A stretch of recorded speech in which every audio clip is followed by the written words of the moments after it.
Hey, what's up? What's going on? Welcome back to my channel for another episode of Power Book. Y'all, this one was crazy. I was literally in my freaking sitting down watching on my couch screaming at the end. Okay, for real. Let's go ahead and get into it. Make sure that you're subscribed if you're not part of the family, for real.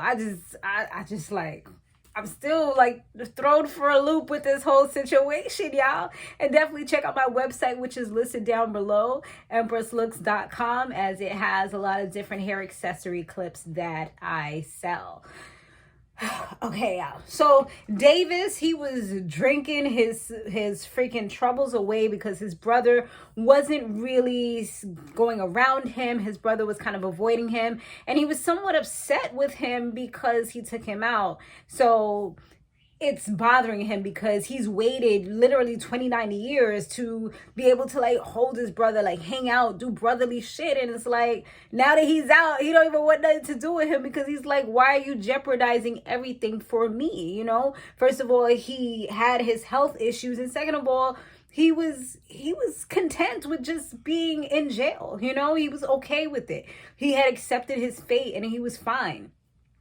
So Saxe, he then receives a call talking about how Diana Tejada got arrested. So now it's like, oh shit, because he's all liquored up, and it's like, how is he gonna get right in order to do what he has to do? But he's like, he has to go because Monet will have his ass. So he definitely tries to get himself together, and homeboy Saxe is like, nah, chill, my brother, I got this. Let me hold this down. I will defend her. I will be her lawyer. We good here. He's like, you sure? He's like, yeah, it's all right. So when Davis is in his office, and he actually eventually did have to sober up real quick because he finds out that old boy is really actually the mole. So, that pissed him the F off because he found out about like Lauren and all those stuff. He told him pretty much everything. And yeah, he was literally pissed off and ready to kill him, like ready to kill Saxe. Like he took out the gun and he was like, he was like this. Just ready to do what he had to do. And Tariq had to calm him down real quick. Like, hold up, wait a minute. You the lawyer. You're not the criminal here. Like, chill out for a moment. Let's think rationally and do what we gotta do. Like, use that lawyer brain of yours, not the hood side, So luckily he was able to like calm him down real quick and get him to get into acting mode. Like, okay, we gonna act like you don't know anything about this, okay? You can't be going over here gun-ho ready to kill off the man. Now Diana, she's super smart because she's making sure that she's not saying anything crazy to Bianca and Jenny, even though they're trying to intimidate her. And she's showing them that she has education, she has smarts, and she knows what to say and what not to say and what they can do to her versus what they can't. And they're like, wow, so you're well versed in this area. And she's like, well, I had to because you're always on my family's back. You know what I mean? Like, she's not like, they're trying, but she's remaining strong for the most part. Kane, he goes to see Effie to let her know that the sister got caught and all that. And she was surprised by his gratitude and the fact that he actually said he did everything that he did for her without any expectations, without wanting anything back in return. So with that, she blesses him with a little coach, okay? She is like, and she's like, what, let me thank you the right way, her right way, her version of the right way, I guess. So she thanks him. He ended up, he forgot all about his sister for the whole night. I mean, didn't end up freaking leaving till the next morning. So yeah. He was in his feelings with that one, for real. And that shows you that, because you ain't gonna spend the whole entire night, forget about your whole entire family and everything that's going on unless you actually feeling that person like that, like that's a little different. And on top of that, he ended up hiding out when Tariq came through at her request, because she was like, she didn't want to deal with that at that moment. And he was like, you want me to be on some little like bitch shit. Like, you know what I'm saying? Like, I forgot what the word he used. I think he was like some simp. She was like, just for the moment. And you know, Kane, he don't like feeling like anybody's, you know, superior to him or anything like that. So for him to do that as well, that definitely shows that he's feeling her. That's what I feel. Now, Saxe, like I said, he's trying to be the counsel for Diana. And even with that, Jenny had told him that she didn't want him to do it. She was telling him that it's unethical, especially for the fact that he is, you know, doing what he's doing. It's like, what are you doing? She's like, even for me, like, you know, with everything I'm doing, that's not okay. Like, that's unethical. And she's trying her best not to get dragged down in the mess. That's pretty much what it is. She don't want to get in trouble, because it's like, then if he has to go on the stand, then he's also saying that he was her lawyer. Like, that's going to look messy in so many different situations. And I feel like that would probably get thrown out in court, to be honest. So now Davis, he made his way down to the freaking precinct. He was not playing once he heard the information from Tariq. He sobered up, had him some coffee, and he got right, okay? And he made sure that he didn't allow Diana to say anything that she would say if it was just him and her present. You know what I mean?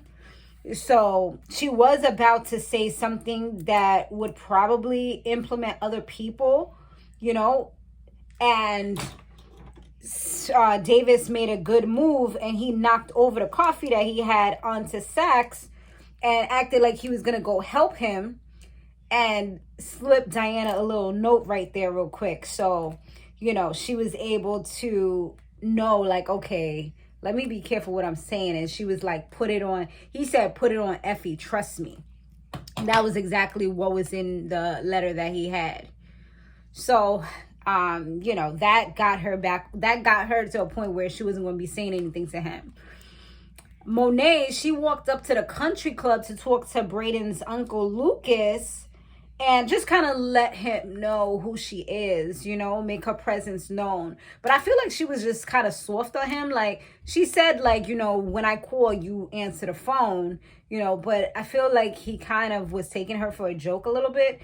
And she probably didn't want to get crazy, probably because she was around all the Caucasian people or whatever. So she's like, all right, let me chill out a little bit, you know, let me not get too crazy because I will get arrested.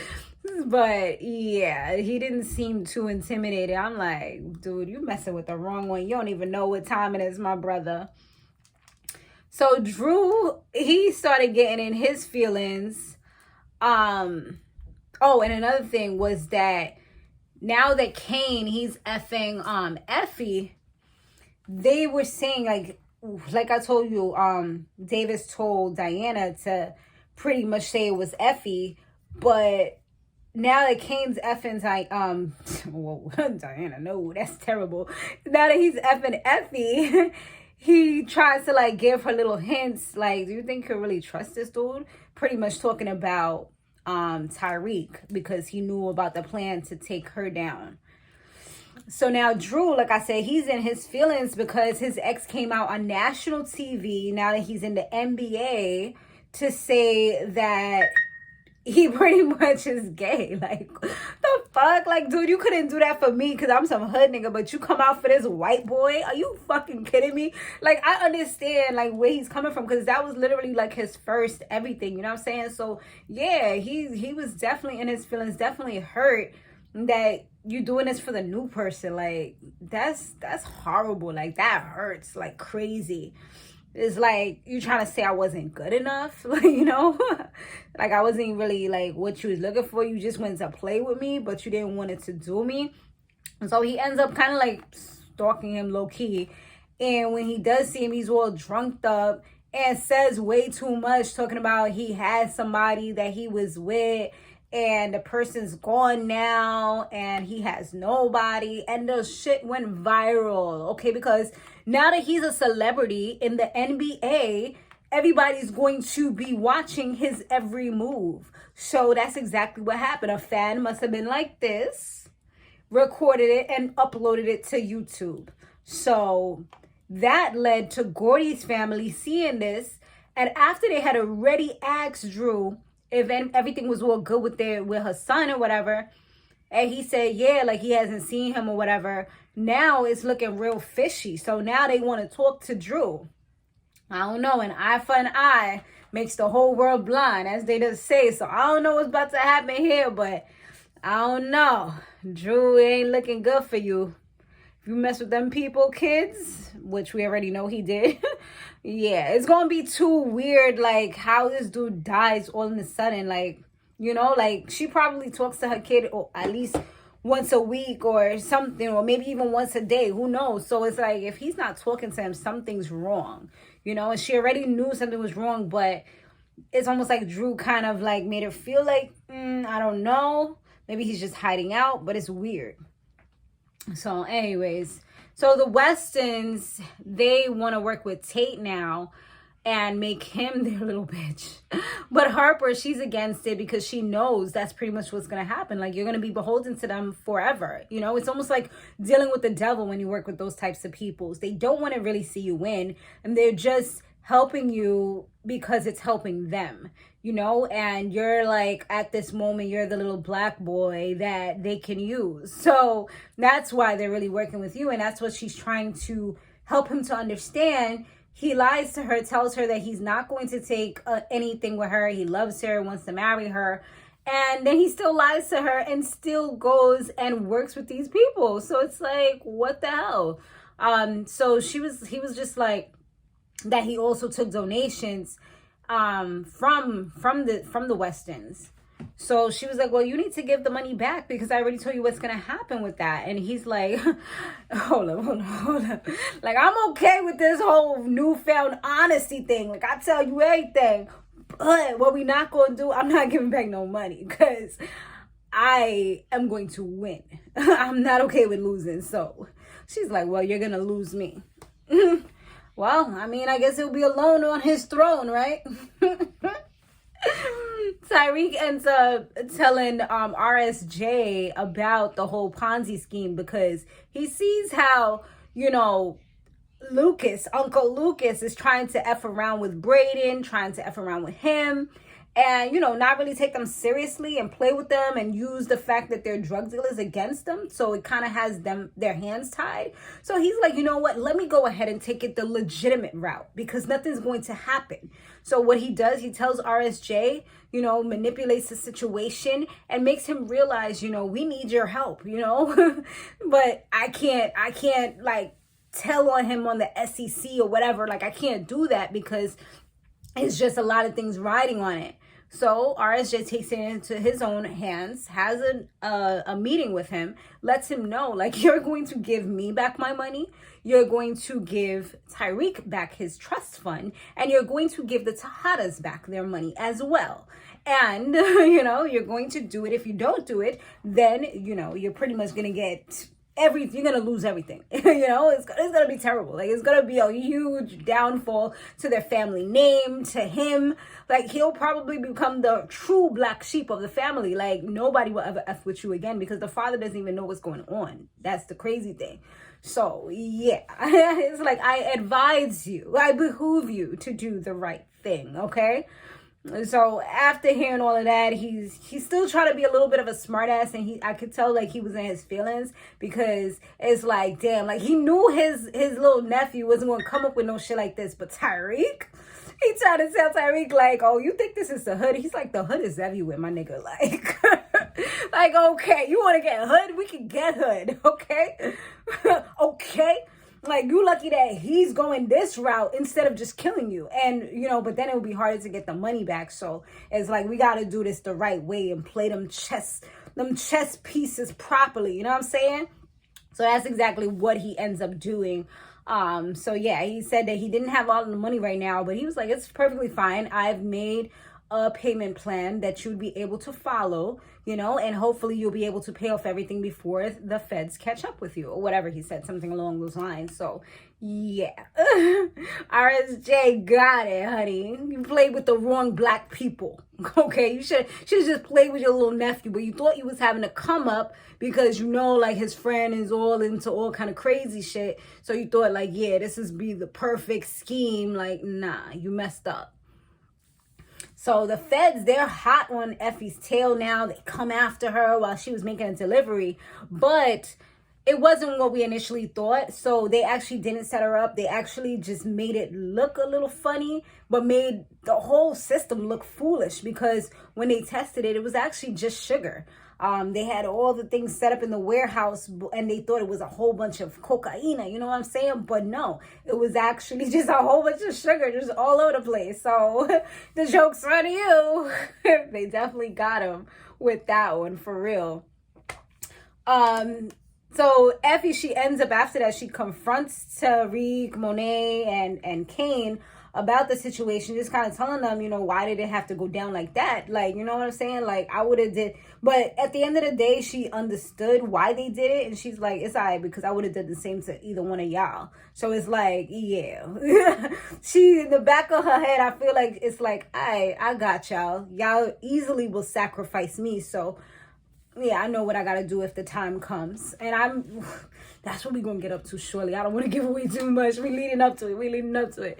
So then she leaves with Kane, and Kane, Tariq is sitting there like, what the fuck is going on here? He asked Monet, like, you knew about this? And she's like, I don't care who's fucking who. Like, that don't concern me at the end of the day. But she did know. But she's like, it don't matter to me. But Tariq looked like he was like totally thrown for a loop. Low-key hearing his feelings. Because, I feel like Kane is the one person that kind of intimidates him, because he knows that Kane is such a loose cannon. And Kane will shoot you like instantly without remorse or regret. So yeah, that's the crazy thing about that. Now Davis' brother, child. Now he ends up in the back of Saxe's car right after Saxe tells Jenny and them that he feels like they know what's going on. And she's like, well, I told you. Now I can't offer you any protection, protective custody or anything like that. So you're on your own. Like, damn. Like, just tell me you throw me to the wolves without telling me you throw me to the wolves. Like, go ahead and throw some little honey mustard on me so I taste good to the wolves. Damn. Like, bitch. So now he's literally in the car. Davis' brother Theo pulls up on him with the gun to the brain, to the head. He's like, drive. He's like, Theo, don't worry. It's okay. You're going to be fine. This won't do anything to you. He's like, just drive. So, crazy thing about all of that is that now he takes him to like a location or whatever. And I thought maybe Davis knew what was going on, but he didn't even know what was going down until like he spoke to Tariq, and he was like, he's trying to call his brother. His brother's not answering. He found out, he got a call that his brother's treatments, he hasn't been doing the treatments. He just kind of let it go. So it's like, at the end of the day, like, I was surprised that it was David's brother that pulled up on him. But then I kind of figured that maybe they had a conversation, but it wasn't even like that. It's just, at the end of the day, this man has nothing to lose, and he's been in jail for so long that it's like, whatever, yo. Like, it don't even matter at this point. Like, if I go back to jail, I go back to jail. But it was even further than that. But before we get into the end of that, let's talk about Effie. So Effie, she just got through having sex with this dude again, because now they a thing for real. Once you do it once, you get a little addicted, especially if it's good. You're going to keep them coming back to that high. So now they just did a little thing. She's out. No, actually, she wasn't even out yet.